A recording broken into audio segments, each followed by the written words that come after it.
उत्तराखंड सरकार द्वारा मदरसा बोर्ड को खत्म करने की चर्चा तेज हो गई है। इस पर वरिष्ठ समाज सेवी और एडवोकेट मोहम्मद मुबशशीर ने सरकार पर सीधा निशाना साधा है। मुबशशीर का कहना है कि सरकार जनता को असली मुद्दों जैसे बाढ़ और भूस्खलन से भटकाने के लिए बार बार विवाद खड़े कर रही है। उन्होंने कहा कि मदरसा बोर्ड खत्म करना मुस्लिम समुदाय के हक पर हमला है। उन्होंने याद दिलाया कि संविधान के आर्टिकल 29 और 30 अल्पसंख्यकों को शिक्षा संस्थान चलाने का अधिकार देते हैं। प्रदेश में 500 से ज्यादा मदरसे हैं, जहां हजारों छात्र पढ़ाई कर उच्च शिक्षा और सरकारी नौकरियों तक पहुंच चुके हैं।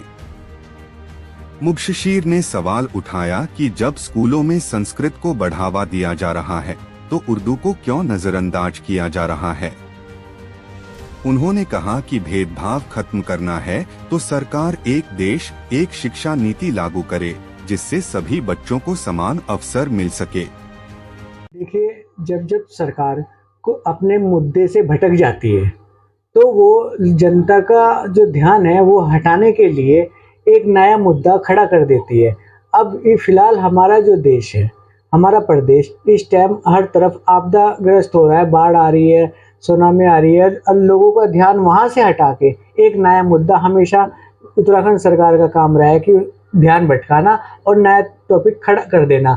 और ये खास तौर से अल्पसंख्यक समुदाय और उससे खास तौर से मुस्लिम समुदाय के ऊपर टारगेट किया जाता है। कभी 3 तलाक के लिए, कभी यूसीसी के लिए, कभी वक्फ बोर्ड के लिए, कभी मदरसों को टारगेट करा जाता है, कभी अजान को, और अब मदरसा बोर्ड को ख़त्म कर रहे हैं। इनका हमेशा टारगेट यही रहता है कि ध्यान हटाओ और टारगेट करो ताकि जनता अपना हक ना मांग सके, अपनी सरकारी नौकरियां ना मांग सके, अपना रोजगार ना मांग सके। इसीलिए चलते ध्यान भटका देती है। मदरसा जो है हमारा आर्टिकल 29 और आर्टिकल 30 के तहत मुसलमानों को मदरसा खोलना और उसके हिसाब से अपनी शिक्षा ग्रहण करने का अधिकार देता है। और आदि हमारे मदरसे चल रहे हैं, उनमें हजारों लाखों बच्चे शिक्षा ग्रहण कर रहे हैं। हजारों बच्चों ने नीट क्वालिफाई, मदरसे में पढ़ने वाले बच्चों ने नीट क्वालिफाई भी किया है, सरकारी नौकरी में भी अच्छे मुकाम पर हैं।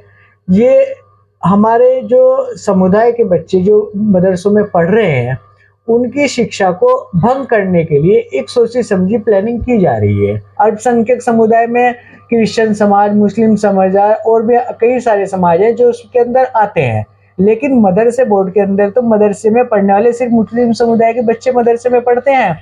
मदरसा जो है ये सरकारी गजट बनाया गया था 2016 में। सरकारी गजट 2016 में संविधान में अनुच्छेद 200 में के तहत जो मदरसे में पढ़ने वाले बच्चे हैं उनमें उर्दू, अरबी, फारसी, कामिल जैसी भाषाओं में ज्ञान प्राप्त करना, उनकी डिग्रियां लेना, मौलवियत की पढ़ाई करना, वो सब हमें आपका जो गजट है, सरकारी गजट भी मेरे पास है 2016, उसके हिसाब से हमें हक मिलता है। तो आप उस हक को भी छीनना चाह रहे हैं।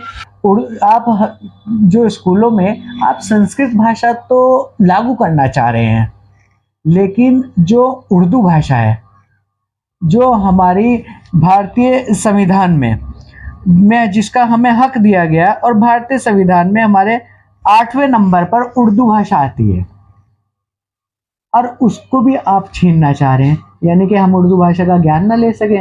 आप संस्कृत भाषा का तो हमें ज्ञान देना चाह रहे हैं, हम उसका स्वागत करते हैं। आप मदरसे में पढ़ाना चाह रहे हैं, हम उसका भी स्वागत करते हैं, लेकिन आप उर्दू भाषा को भी तो कंपलसरी करिए। कितने कानून, हमारे हिंदुस्तान का जो कानून है उसमें मैक्सिमम लैंग्वेज उर्दू भाषा में बहुत सारे शब्द हैं जो इस्तेमाल होते हैं कानून में। हर जगह आपसी बोलचाल में उर्दू भाषा का इस्तेमाल होता है। क्या आप उन सबको ख़त्म कर देंगे? क्या आप कानून को ख़त्म कर देंगे? कानून में से आप सारी चीज़ें हटा देंगे? आपने यूसीसी लागू किया, आप उर्दू भाषा के सारे शब्दों को हटा देते हैं। जितनी तहरीर लिखी जाती है, मुकदमे लिखे जाते हैं, उन सब में अधिकतर उर्दू भाषा का भी इस्तेमाल होता है। आप कहाँ तक हटाते फिर? हमारी तो मांग ये है, उत्तराखंड में भी लगभग 500 मदरसे हैं, और जिसमें से लगभग 100 मदरसों को सरकार अपनी सहायता दे रही है, और जिसमें लगभग एनसीईआरटी का सिलेबस सभी मदरसों में पढ़ाया भी जा रहा है। सब सरकार के नियम और नॉर्म्स के हिसाब से जो नियमावली बनी उसके हिसाब से मदरसे चल रहे हैं, पढ़ाई चल रही है। तो आपको क्या दिक्कत आ रही है कि आप रोज रोज उसको हटाना, ये करना। अगर हमारी तो मांग ये है कि प्रदेश में सरकार आपकी, देश में सरकार आपकी, हर जगह आपकी सरकार अगर है, तो फिर भी आप एक शिक्षा, एक नीति, एक देश क्यों नहीं लागू करते? आप एक शिक्षा, एक नीति, एक देश को लागू करें। इस सारे Uttarakhand board, CBSE board, NIS board, सारे बोर्ड को आप खत्म कर दो। सारे बोर्ड खत्म करने के बाद एक देश में एक बोर्ड बनाओ और उसी बोर्ड से सारे स्कूल, कॉलेज, शिक्षा संस्थान, मदरसे, धर्मशालाएं, सब में एक बोर्ड से पढ़ाई हो। मैं लिखित में भी जल्दी माननीय मुख्यमंत्री जी को, हमारे उत्तराखंड जी को, और माननीय हमारे प्रधानमंत्री महोदय जी को भी मैं जल्दी उसमें लिखित में दूंगा कि आप रोज रोज ना करके एक देश एक शिक्षा नीति पर काम करें, ताकि हमारे देश में समानता का अधिकार है, तो सबको समान शिक्षा मिले। सब्जेक्ट वो कोई सा भी हो, उर्दू हो, संस्कृत हो, किसी भी भाषा में हो, वो एक भाषा का विषय है, उस भाषा में हम ले सकते हैं, लेकिन एक बोर्ड होगा, एक संस्था होगी, तो सबको समान अधिकार मिलेगा।